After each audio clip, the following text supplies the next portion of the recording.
Magandang gabi po sa ating lahat. Ang aking i-share sa ating devotion ay makikita sa Job chapter 31 verses 1 to 6. Ito po ang nakasulat.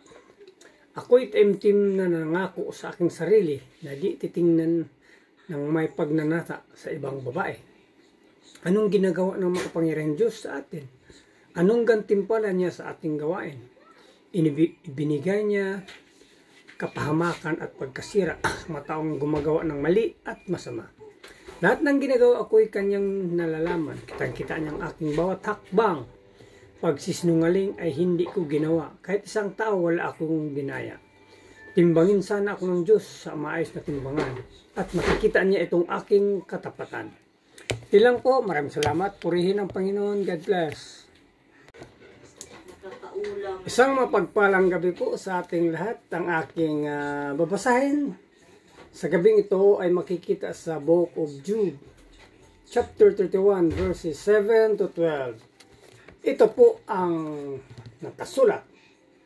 Kung ako'y lumihis sa landas ng katuwiran o kaya'y naakit gumawa ng kalikuan, kahit na bahagyat na tukso ng kasamaan, masira na ang aking pananim at ang mga halaman ko'y iba ang kumain.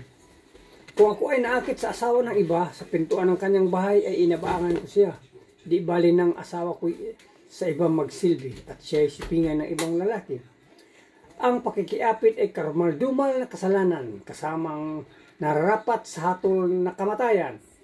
Pagkat iyon ay apoy na di mamamatay at iyon ang tutupok sa aking buong kabuhayan. Yun lang po. Maraming salamat. Purihin ang Panginoon. God bless. Isang mapagpalang gabi po sa ating lahat. Ngayong gabi po, ang aking babahagi ay mula sa Aklat ni Job, Kabanata 31, talata 13 hanggang 18. Kung sana'y may inapi ako sa aking mga utusan at dahil do'y nagharap sila ng karaingan. Di ako kikibo, ako may parusahan, siya sa atin man ako'y walang ibibigay na kasagutan. Pagkat ang Diyos sa akin ay lumalang, siya rin lumikha sa aking mga utusan. Di ako nagkait ng tulong kailanman sa mga byuda at nangangailangan.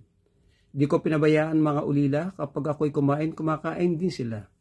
Sa buong buhay ko'y sila'y aking tinulungan, inalagaan mula pa sa aking kabataan. Purihin po natin lagi ang ating amang lumikha sa pagkakabasa ng kanyang mga salita. Amen. Isang mapagpalang gabi po sa ating lahat. Ng aking pong babasahin yan mula sa libro ng Job, chapter 31, verses 19 to 23.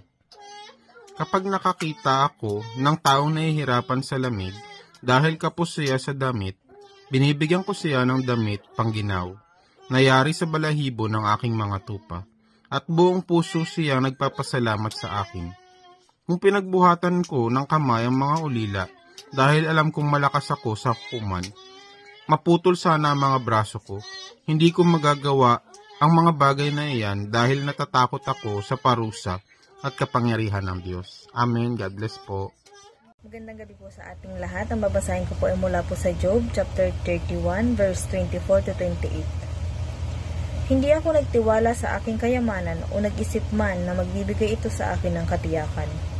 Hindi ko ipinagyabang ang kayamanan ko at lahat ng aking ari-arian. Hindi ako sumamba sa araw na nagbibigay ng liwanag o sa buwan na kumikinang. Ang puso ko'y hindi nahikayat na sumamba sa mga ito. Kung nagkasala ako sa paggawa ng mga ito, dapat akong parusahan dahil nagtaksil ako sa Diyos na nasa langit. Amen. God bless po. Hello po, good evening. Ang aking Bible verse for today is from the book of Job, chapter 31, verses 29 to 34. Pagdurusa ng kaaway, hindi ko ikinatuwa, ni sa kanilang kapahamakan ako ay nagsaya. Kahit minsay di ko idinalangin na sila'y mamatay, mapapatunayan ng aking mga kasamahan. Mabuti ang pagtanggap ko sa mga dayuhan. Pinatutuloy ko sila sa aking tahanan at di sila hinahayaang matulog sa lansangan. Kung itinago ko ang aking kasalanan at kamalian ko ay aking pinagtakpan, at kung dahil sa takot sa iba at sa kanilang pagkutya, ako ay nanahimik at di na nagpakita. Amen. Ang mabuting balita ng ating Panginoon.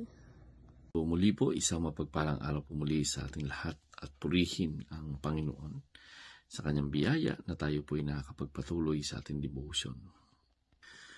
At ngayon nga po ay babasahin po natin ay ang Job 31 hanggang 35 to 40. Sabi po dito, sana'y pakinggan ako ng Diyos. Nais ko marinig ang sagot niya. Kung ako'y inaakusahan, sana'y pakita niya sa akin ang kasulatan ng aking kasalanan. Kung gayon, may ipagmamalaki ko iyon at dadaling ko sa aking balikat, isusuot ko iyon na parang korona. Ipapaalam ko sa kanya lahat na aking ginawa at haharap ako sa kanya na walang takot. Kung ang aking lupain ay nagrereklamo laban sa akin at kung ang mga bukid nito ay umiiyak dahil sa aking pangapi, kung kinain ko ang mga bunga nito ng walang bayad at pinagkirapan ng iba, naway damo at tinik na lang ang tumubo sa halip na trigo at sipada. Pagkatapos nito, tumigil na si Job sa pagsasalita. Amen. So, dito makikita po natin, no, yung sa buhay ni Job ay talagang makikita po natin na talagang napakalinis po talaga ng budhi ni Job, no. Talagang pag humaharap siya sa Diyos, andun yung walang takot sapagkat alam niya sa kanyang sarili na wala po siyang ginagawa. So, pinapakita din dito ni Job, no, yung ibig sabihin, talagang yung kanyang sinasabi, no, ay talagang makatwiran, no.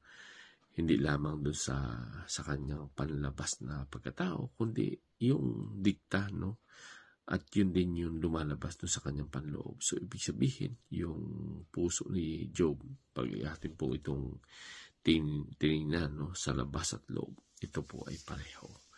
Kaya kaya niyang sabihin na kung siya may ginawa na hindi maganda, kaya niyang sabihin na sa halip na trigo ang mga tumubo o sipada ay dapat damo. So dito makikita natin na pag ang isang tao ay walang ginagawang masama, kaya niya pong banggitin ang mga ganitong bagay. Subalit pag ang tao ay may ginagawa ng hindi maganda, hindi po niya pwedeng sabihin ang mga bagay nito. So purihin po muli ang Panginoon sa binigay sa atin na pagkakataon na tayo nakapagpatuloy sa ating devotion sa bawat araw. God bless everyone.